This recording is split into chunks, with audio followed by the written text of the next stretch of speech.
नमस्कार दोस्तों, आप सभी का मेरे चैनल पर स्वागत है। आज हम लोग फिजिक्स की श्रृंखला को आगे बढ़ाते हुए ध्वनि चैप्टर को प्रैक्टिस करेंगे, जो आगामी सभी भर्ती परीक्षाओं के लिए महत्वपूर्ण है और जो प्रश्नों की श्रृंखला है वो किसी न किसी एग्ज़ाम में पूछी गई, जो यूपी पीसीएस, लोअर पीसीएस, समीक्षा अधिकारी, सहायक समीक्षा अधिकारी, Bihar PCS, Chhattisgarh, Jharkhand, IAS, RAS, railway, NTPC सभी भर्ती एग्जाम परीक्षाओं में पूछे गए हैं। कुछ हम लोग पहले फैक्ट देख लेते हैं दोस्तों। ध्वनि की चाल वायु में 0 डिग्री पर कितनी होती है? 330 या 31 मीटर पर सेकेंड। ध्वनि की चाल वायु में 22 डिग्री पर कितनी होती है? 344 मीटर पर सेकेंड। ध्वनि की चाल हाइड्रोजन में 25 डिग्री सेल्सियस पर कितनी होती है? 1284 मीटर पर सेकेंड। वायु ध्वनि की चाल समुद्री जल में 25 डिग्री पर कितनी होती है दोस्तों? 1531 मीटर पर सेकेंड। एल्युमिनियम में ध्वनि की चाल 25 डिग्री सेल्सियस पर कितनी होती है? 6420 मीटर पर सेकेंड। लोहे में ध्वनि की चाल कितनी होती है 25 डिग्री सेल्सियस पे? 5950 मीटर पर सेकेंड। स्टील में ध्वनि की चाल 25 डिग्री सेल्सियस पर कितनी होती है? 5960 मीटर पर सेकेंड। और हम लोग कुछ तरंगों को देख लेते हैं दोस्तों। तरंगे कितनी हैं? तीन है। एक है श्रव्य, एक है श्रव्य जो हम लोग सुन सकते हैं, जिसकी सीमा है 20 से 20,000 हर्ट्ज। दूसरी क्या है? अवश्रव्य जिसकी सीमा है 20 हर्ट्ज से कम, जो कुछ जानवर या पक्षी इसको सुन सकते हैं। तीसरी क्या है दोस्तों? पराश्रव्य तरंगे कौन सी हैं? जो 20,000 हर्ट्ज से ज़्यादा होती हैं। इनको कौन सुन सकता है या कौन सा निकाल सकता है? कौन सा जानवर? जैसे डॉल्फिन है, चमगादड़ है, कुछ ये जंतु हैं पराश्रव्य तरंगे उत्पन्न करते हैं। अगले क्वेश्चन को देखते हैं हम लोग। पहले क्वेश्चन को दोस्तों, ध्वनि का वेग अधिकतम होता है। क्वेश्चन संख्या 2 किस में होता है दोस्तों? धातु में। अगले क्वेश्चन को देखेंगे। प्रश्न संख्या 6, लगभग 20 डिग्री के तापक्रम पर किस माध्यम में ध्वनि की गति अधिकतम रहेगी? तो किस में रहेगी? लोहे में रहेगी। अगले क्वेश्चन को देखेंगे। ध्वनि तरंगे क्या है? ठोस तथा गैस दोनों माध्यमों में चल सकती हैं, क्योंकि निर्वात में जहाँ पे वायु नहीं है वहाँ पे ध्वनि नहीं चल सकती। अगले क्वेश्चन को देखेंगे हम लोग। यूपी पीसीएस प्री 1990 में पूछा गया क्वेश्चन है। क्वेश्चन संख्या 9, नीचे दिए गए विकल्पों में से किसमें ध्वनि आर पार नहीं जा सकती? तो भी हम लोग देखते थे किसमें? निर्वात में, जहाँ पर वायु नहीं है। क्वेश्चन संख्या 11 को देखेंगे हम लोग। जब एक ध्वनि तरंग एक माध्यम से दूसरे माध्यम में जाती है तो वह राशि जो अपरिवर्तित रहती है, जो चेंज नहीं होती है, क्या कहलाती है? तो आवृत्ति चेंज नहीं होती है, जिसमें तरंग दैर्घ्य और चाल और आयाम ये चेंज होते हैं। तो इसका ऑप्शन ए हो गया। अगले क्वेश्चन को देखेंगे। क्वेश्चन संख्या 13, स्पष्ट रूप से प्रतिध्वनि सुनने के लिए परावर्तित सतह और सुनने वाले के मध्य कम से कम कितनी दूरी होनी चाहिए? कम से कम कितनी दूरी होनी चाहिए? तो 16.5 फीट या 17 फीट। अगले प्रश्न को देखते हैं दोस्तों हम लोग।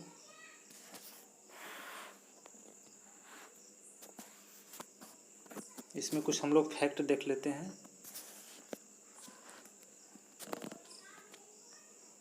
जो ध्वनि की चाल है दोस्तों न्यूनतम कितनी है? 330 मीटर पर सेकेंड। और जो ध्वनि रिफ्लेक्ट होती है वो क्या है, 1/10वां भाग वापस जाती है। तो हम लोग क्या करेंगे, 330 गुणे 1/10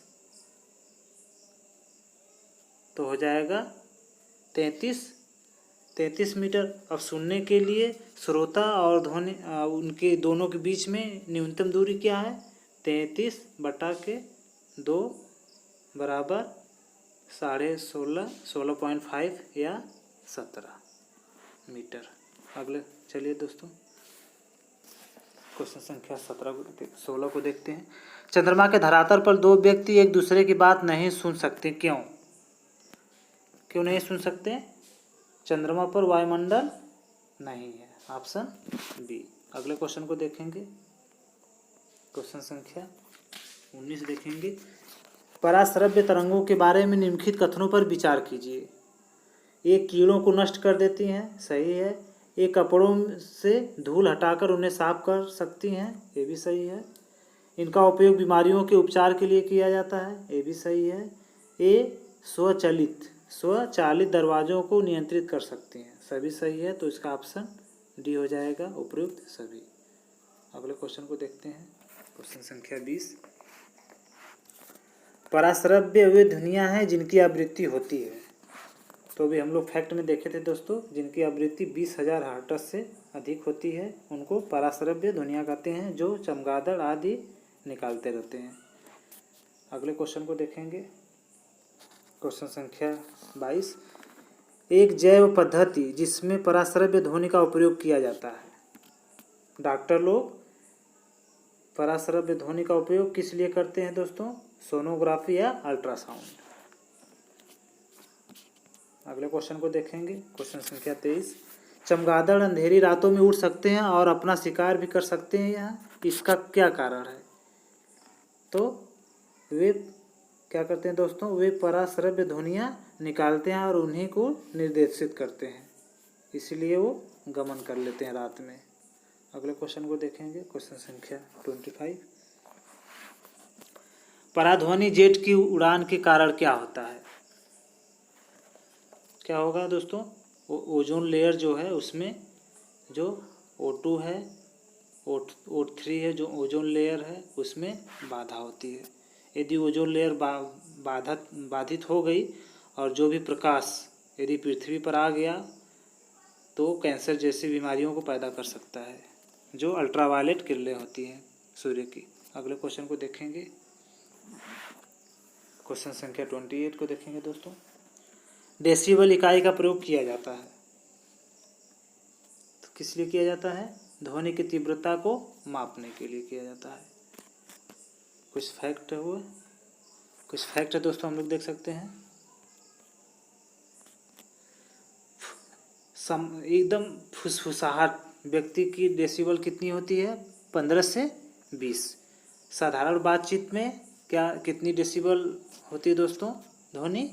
30 से 60। गुस्से में कोई बात करता है तो 70 से 80। ट्रक, मोटर, कार, साइकिल की आवाज़ की डेसिबल में ध्वनि कितनी होती है? 90 से 95। कारखाने की ध्वनि कितनी होती है? 100 से 110 डेसिबल। ऑर्केस्ट्रा की कितनी होती है? 110 से 120। जेट विमान 140 से 150। अगले क्वेश्चन को देखेंगे दोस्तों, क्वेश्चन संख्या 32।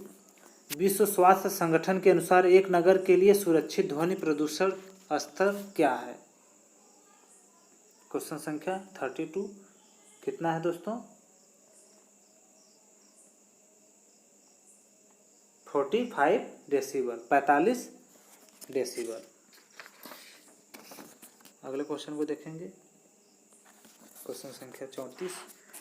किस स्तर डेसिबल से अधिक की ध्वनि हानिकारक ध्वनि प्रदूषक कहलाती है? क्वेश्चन संख्या आप लोग आंसर को गेस करेंगे दोस्तों। क्वेश्चन संख्या 34। तो 80 डेसिबल की ध्वनि क्या है? ध्वनि प्रदूषक कहलाती है। क्वेश्चन संख्या 35। मनुष्यों के लिए मानक ध्वनि स्तर क्या है? तो हम कितना है? 60 डेसिबल। कुछ फैक्ट है इसका दोस्तों। डेसिबल जो मुख्य स्वर की आवृत्ति कितनी होती है 256 हर्ट्ज तथा अष्टक की आवृत्ति 512 हर्ट्ज। जो 8 स्वर दिए गए हैं वो भारतीय संगीत पद्धति में 8 टोन जो दिए गए हैं दोस्तों, सा रे गा मा पा धा नी सा। सा का कितना है 256 हर्ट्ज, रे 288 हर्ट्ज, गा 320 हर्ट्ज, मा 341-42 हर्ट्ज, पा 384 हर्ट्ज, धा 426-27 हर्ट्ज, नी 480 हर्ट्ज, सा 512 हर्ट्ज। तो क्या है 256 से 512 तक ये ध्वनि की 8 टोन दी गई है। अगले क्वेश्चन को देखेंगे दोस्तों। क्वेश्चन संख्या 41, निम्न में से किसकी तरंग लंबाई सबसे अधिक होती है? आप लोग आंसर को गेस करेंगे किसकी होती है? रेडियो तरंगों की। जो रेडियो तरंगे हैं, फिर माइक्रोवेव है, अवरक्त किरणें हैं, दृश्य प्रकाश है, पराबैंगनी विकिरण है, एक्स किरण है, गामा किरण है, ऐसे ये सब घटती जाती है दोस्तों। क्वेश्चन संख्या 42 देखेंगे हम लोग। एक टीवी सेट को चलाने के लिए निम्नलिखित में से किस एक का टीवी रिमोट नियंत्रण इकाई द्वारा प्रयोग किया जाता है? तो किसके लिए प्रयोग किया जाता है? द्वारा रेडियो तरंगों के द्वारा प्रयोग किया जाता है।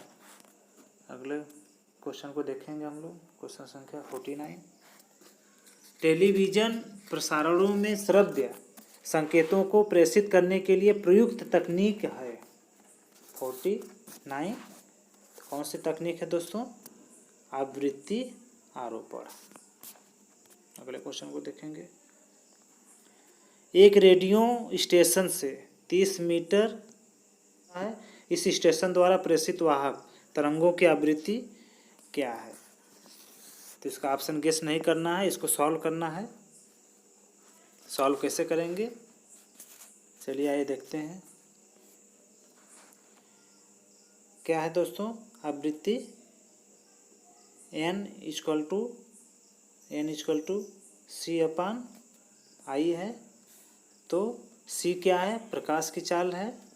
I क्या है? तरंग दैर्घ्य है। तरंग दैर्घ्य है तो आपका क्या हो जाएगा? प्रकाश की चाल कितनी है? 3 × 10⁸ मीटर पर सेकेंड। और तरंग दैर्घ्य कितनी है? 30 है। क्या है? 30 है। तो जब इसको आप लोग हल करेंगे तो कितना आ जाएगा आपका? 10 × 10⁶ तो क्या हो जाएगा? 10 मिलियन हर्ट्ज। 10 million hertz. तो इसका ऑप्शन हो जाएगा ऑप्शन सी 10 मिलियन हर्ट्ज। दोस्तों वीडियो अच्छे लगे तो लाइक, सब्सक्राइब और शेयर जरूर करिएगा। आप सभी का धन्यवाद।